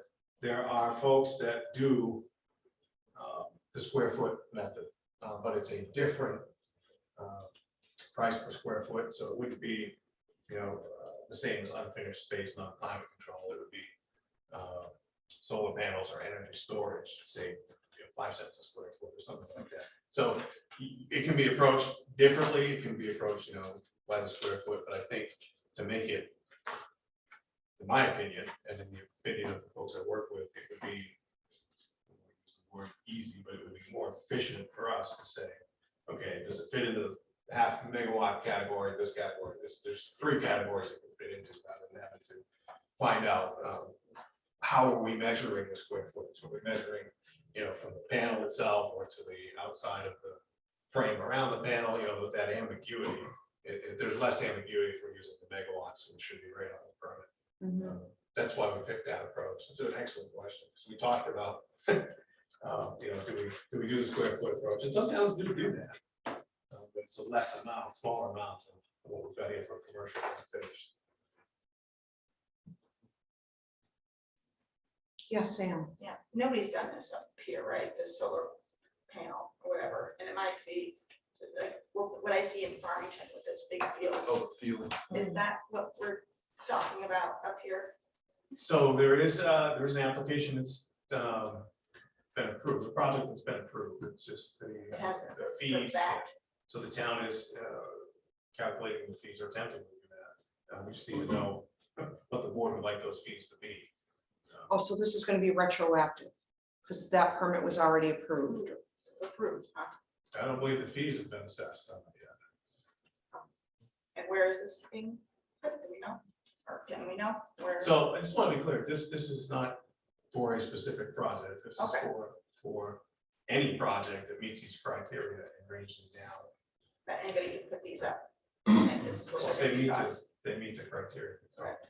So what the board was told back when, so the board looked into putting up a solar array up along, near Chick Hill Airport.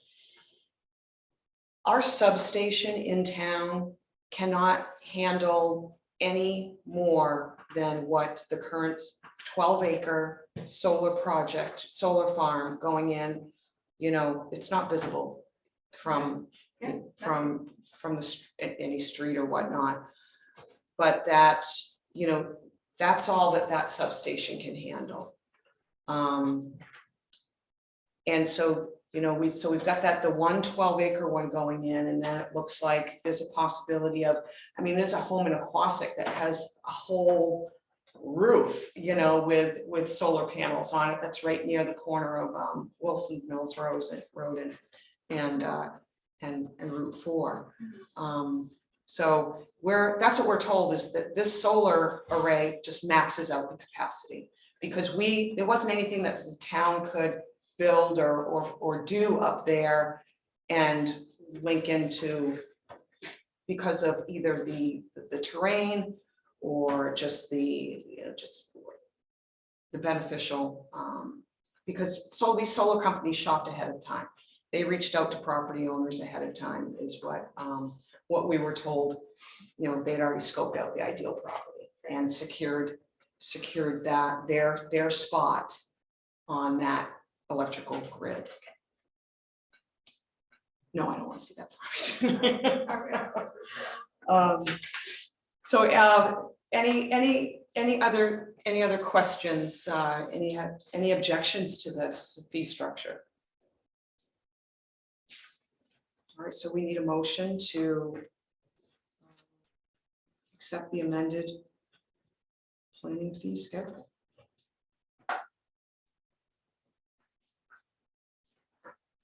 So, Ethna's motion. And Shelley seconds. So this would also trigger personal property tax, that this, because I mean, that's what I've read, you know, is that these solar arrays are nice personal property tax revenue for towns. I mean, however, whatever size they are. That's this motion, Shelley seconds. Any further questions or comments, discussion? All those in favor? And, okay, that's unanimous.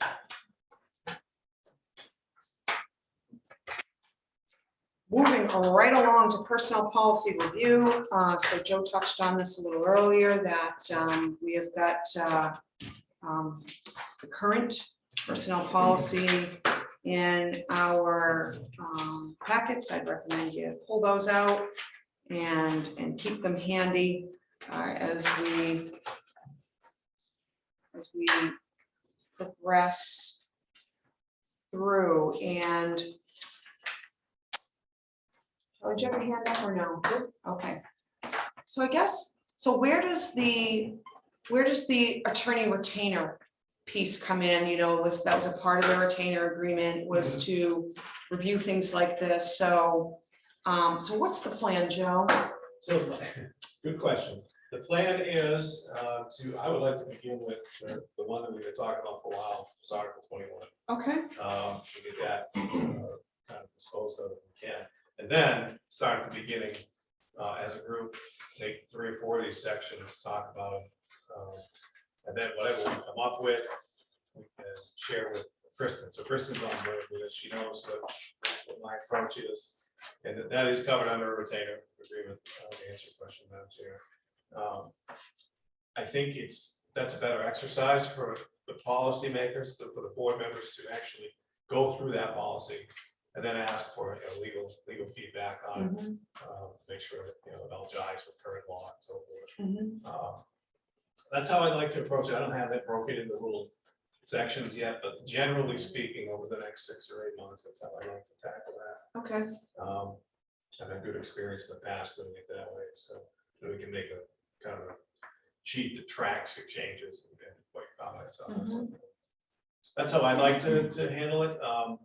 Certainly, if you have a different approach in mind or something that's a little different or totally different, I'm open to talk about that.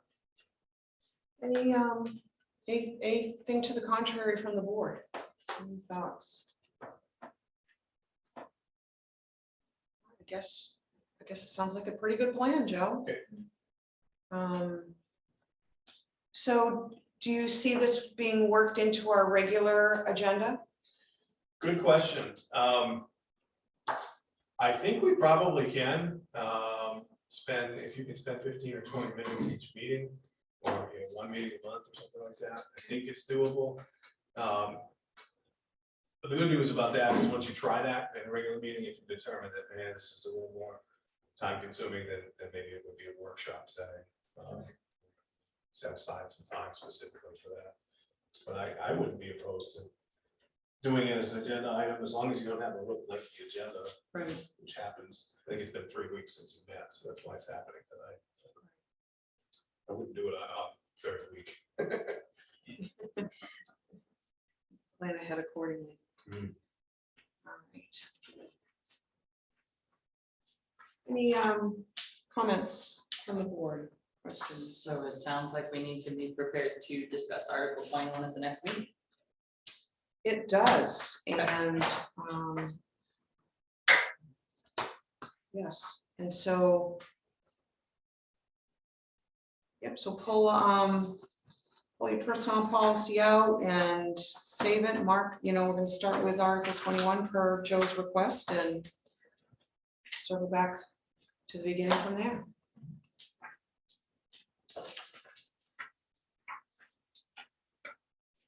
That's it for new business. Moving on to town manager report, department head updates. Looks like we just have the Chief French's update. Madam Chair, we had some folks on vacation. Okay.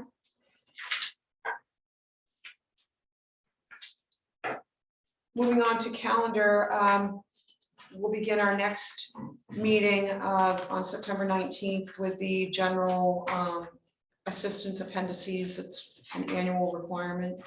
On October 3rd at 4:30, schedule a chapter 38 workshop with Kristen Collins. This is a suggested date and time. If that doesn't work for you, then we'll need to reschedule.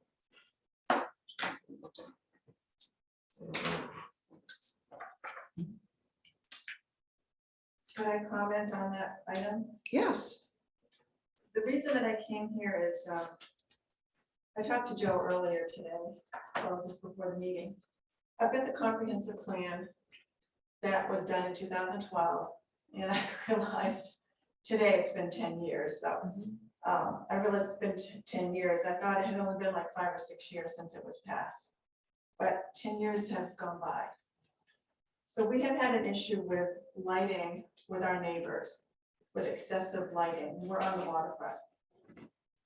So in the vision statement in the comprehensive plan, it talks about the quality of this environment, peace, quiet, dark skies at night. That's my big thing, dark skies at night. And I know that we're part of the dark skies movement in some manner, and with the Heritage Trust that they are as well. So I have been waiting for 10 years for the ordinance committee to come up with a lighting ordinance to give us some relief from what we are dealing with our neighbors. Right now they have 1, 2, 3, 4, 5, 6. I'd say 12 lights on their dot. They're red and green. They're not solar. They're just electric. So if you go out at night to watch the stars, you have all of this light reflected off the water because it's over the water. So you have that to deal with. So the dark skies at night is not happening at our place. They've also got solar lights all through their property, which is at least off the waterfront. There's probably more than 30 lights there. So I've started to see solar lights going on people's docks. And I know Rancho Lakes builders are also selling those solar lights now, which when I saw that, I was disappointed to see that. So one of our other neighbors has solar lights all on their dock. I've seen that on Bonnie Point. There's another dock that's over there. The solar lights look like a runway to the people that have a camp right up on top of the hill. So what I was hoping would happen is we would have an ordinance in place before all of this started taking place. And we would preempt people from putting these lights out so that they would know that on our comprehensive plan that we want dark skies at night. And I believe we still want that. And we're gonna have to redo it because every 10 years or so it gets redone. But so chapter 38 has not been passed yet. I keep waiting for that to pass. And I had suggested to Tracy a couple weeks ago when Joe was out, could we put just the vision statement in our tax bills? So people would see what our plan was going forward. But now I realize it's 10 years old and it's maybe not up to date anymore, some of the things that are in it. Is there any way that we can pull a lighting ordinance out of chapter 38 to be voted on beforehand? Is it too late to vote on it in November? I just would like to see, I think it's going to be a lot easier for people to see that this is the direction that we're going in before somebody has to go knock on the door and say, hey, you got to remove the lights. You know what I'm saying? I would like to be ahead of this, but it's been all this time. And I'm kind of at my wit's end. Mhm. I've been here several times, I've been to the town manager several times. You know, we can pass ordinances that aren't perfect. I mean, I worked for the town of Rutland for 12 years in the town manager's office, so I know a lot about this. We passed ordinances that were not perfect, and we amended them if they needed to be changed. But at least could we get something on the books? So, That's a really good question. Thank you so much for being here. We did have, we did work with the Heritage Trust in as far as the lighting section in chapter 38. It is too late for the November ballot. The board has wanted to separate chapter 38 out into sections so that, but we were advised not to. We are revisiting that again because we feel strongly that there are some things that could be voted on individually. And what we're afraid of is that if all of chapter 38 is presented for vote, it'll be defeated. And so we have got, to help us move forward, because the selectmen, you know, I talked with Joe and I'm like, well, then we're just going to, as our workshops start up again, the selectmen are going to propose what could be perhaps voted on separately so that this can be broken down. And sorry for all you're going through and the wait. It's coming, but we would really like to see chapter 38 broken down, and we have not been given the blessing to do that yet, so we're really going to push for it. I would recommend doing that based on my experience. We've had to break things down in the town of Rumford as well. Yeah. Put it on a warrant. It's a little bit long a warrant. Yeah. But at least you're not throwing out the baby with the bathwater and everything. It's, you know. Well, that's typically, I mean, if Selectman Thompson has, you know, had years of experience in the town office here prior to becoming, you know, a select person, that's typically, and she's on our ordinance committee. That's typically how it's presented for vote, is just, you know, an incremental change as opposed to something vast and overwhelming. So it is, we became highly concerned with all of the work and effort that was put into it as a full chapter. It was going to overwhelm people because it was overwhelming us. Yeah. And then we were finding errors consistently throughout the document. So all it takes is a majority to say no to the entire document. When what we really should be doing is what we've done in common practice previously is said amendment to the noise ordinance, amendment to chapter 38 section noise, amendment to chapter 38 section, and we should have piecemealed this, and we didn't. So we've let you and multiple other people down because we didn't handle it the way we should have demanded it be handled from the onset. It never should have been presented as a full document. I'd like to hear you say that, because I think moving forward with that point of view that you just expressed, I think you're gonna have more people will understand what's Right. going on. right. And absolutely, and pretty much the entire board feels that way. And So we are working on it. Sorry. yes. Please. Sorry for the Yeah. delay. Yeah, and we were thrilled to have, you know, Heritage Trust work with us and, you know, sit here and be like, okay, well, this is the lighting component. And I think, I think we just need to make sure everything's covered. Would it be possible for me to get a copy of the proposed lighting ordinance? Is it So Joe, I would, the draft? yeah. Yeah. So you can reach out, you know, Give a call tomorrow. but yeah, so that's where we're, you know, our goal is town meeting in June 2023. I mean, my neighbor has also proposed, I don't know if he's listening to this, he doesn't live around here, but he says, you know, I'm gonna put a floating tiki hut out on the water. with lights and alcohol, and there's nothing the town can do about it. I don't want that to happen. No, no. So, I don't know if that is a lighting ordinance or another thing about moorings or whatever, but that has been thrown out there. Mhm, So we have different perspectives coming mhm. our way. Right. Right. Yeah.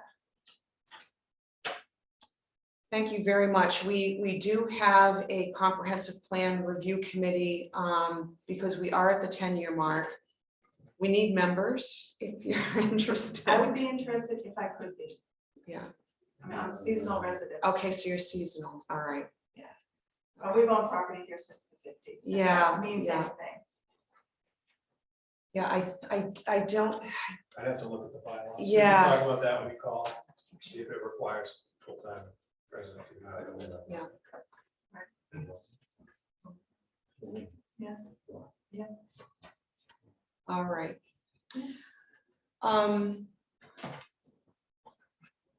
Okay, so that we've got scheduled with Kristen on October 3rd at 4:30. Moving on to other business, monthly financials are posted on the website. Tracy usually emails them as well. Crack ceiling update. That's verbal, Madam Chair. I just want to let the board know that it's done for this year. We did not get to this short section of Cross Street. We did everything else in this area and then went to Mingo Loop. We did go over a little bit on Mingo Loop, but I was okay with that. $1,900 or so will come out of repair maintenance for roads just to get that section wrapped up. So crack sealing programs work very well. Whatever we didn't get to this year, we'll get it next year's program. And that's an ongoing thing. Like I said earlier, you have your capital improvements and you have your maintenance. It really essentially begins the day after you do your construction. So that I just want to give you a quick update on that. Now, lay down license for fiber optic company. I don't think there was anything in our packets. So is that It's a verbal update. No action was required. This is something that I've done in consultation with our attorney. It's basically just a form that says somebody has a right to temporarily use a license to use our property for lay down. That's up by the airport next to the snow dump.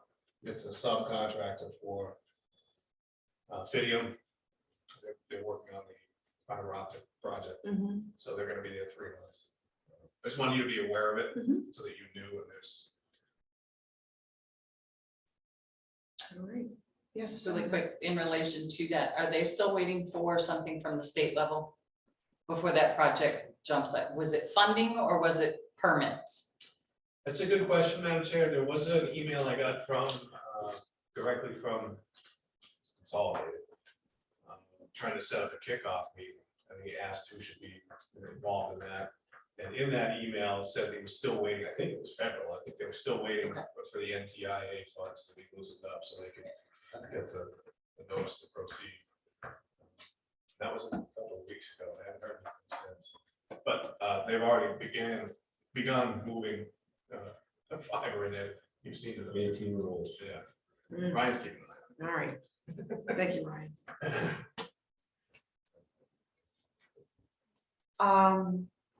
All right, thank you for that. And then PPI proposals, which you mentioned earlier, are due September 9th.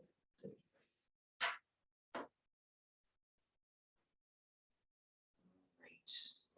Moving on to select board communication, opportunity for a member of the select board to share information. Sam, have you got anything? Okay, Ethna. Shelley. Ethan. I got 2 things. Okay. I was approached by someone that is a vendor at the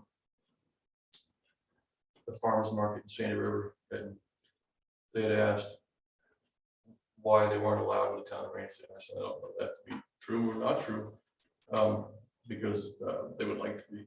So I just wanted to bring that up and make that a question asked. If it's possible for a farmer's market to occur in the town of Rangeley.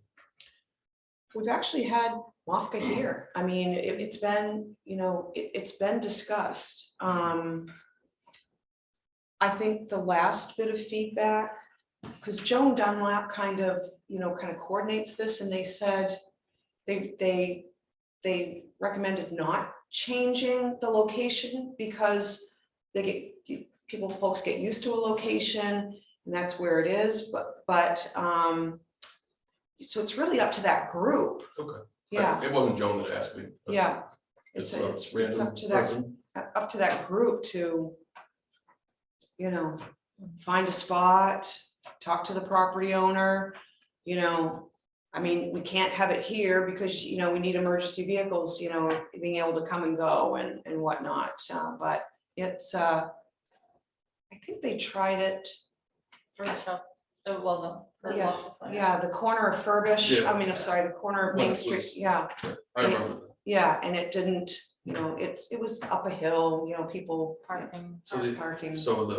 Without looking at the ordinances, the answer to the question is they could, they just haven't pursued it in a while. Pretty much. Okay. Number two, last week we had that awesome warm weather with the heat lightning and stuff, so I decided to take a stroll through the park at about 8 o'clock at night, and it was awesome. But it was dark as a pocket, and this has bothered me for a long time. We spent a lot of money on lights down there, and they're very non-intrusive lights. And I know the park has a curfew, and 8 o'clock is not the curfew time. I've seen it as a safety issue for a long time. I want those lights turned on. I want them turned on from dusk to dawn. And I'd also like to see a light down, the boat launch like we always had before, because I walk through there and it's dangerous walking. And even though there is a curfew, I believe it's 10 p.m., doesn't mean it's followed. And there's no way for the police to know whether someone's not following the curfew if they can't see anybody down there. So I want those lights to come back on. Yeah, because they deliberately put in downcast, dark sky There's compliant street lighting. lights all over the place. There's one in front of my house. I want those lights turned back on. That's how I feel about that. So I guess it's a matter of when do they shut off? There's a lot, I guess, if you could look into it, Joe, and find out what. When they shut off and why they shut off, because street lights don't shut off and not. I don't think they should be off because I think it's a safety issue. Okay, thank you, Ethan. Go ahead.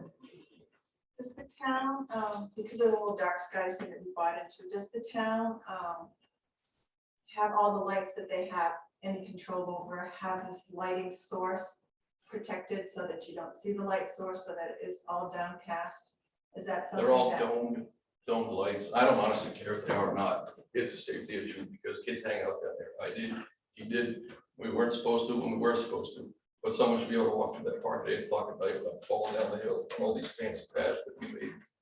Yeah, I don't disagree with you, but part of the dark skies movement is keeping the light from going up here and keeping it going down where you need the protection, you need the safety. That's it. But that is the style of these lights. Yeah, We so implement. these lights are dark sky compliant.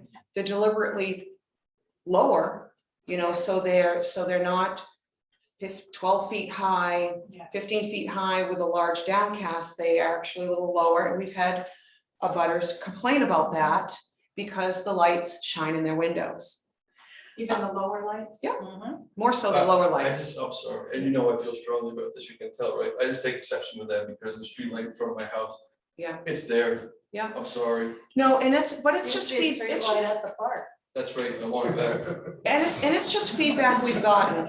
So we do have our streetlights are LED downcast. CMP and took out all of the old, I've seen some of yeah, that. so, and that's it for, that's it for town lighting. I totally agree with you on the safety issue, I do. But here's an example. If you have a light that's very bright and you can see the source of the light, it's a glare, so you can't really see well. But if you protect that source of the light so that you don't see the actual light bulb, you can see a lot better underneath it. Well, I'm not disagreeing with you. These lights are entirely compliant. They're very classy, elegant lights that we put in, and I have no idea why they're not on and I won't turn on. That's my Yeah, opinion. they're all encased, it's all. Mark, did you have your hand up? Okay. All right. Shall So when the police go down, they shine the light, but you hear the car coming, you hide underneath the dock, so I don't know if that. I'm not telling you all my tricks. And there are people at the picnic tables, yes, there is a lot, and it probably should be lit up a little bit more from mischief, Justin was just saying. There's nothing wrong with that. So, perhaps when we're looking at, the playground improvement while the ground, I mean, it's just something we can, certainly discuss. If Ethan's raised a point, and we can, go from there. But first of all, Joe's gonna do these, find out the lighting schedule and. All right, I have no select board communication, so a motion to adjourn. So. Ethan's motion. Second. I was gonna say, no one wants to go home. Ethna seconds. All those in favor? And that's unanimous. Thank you all for coming.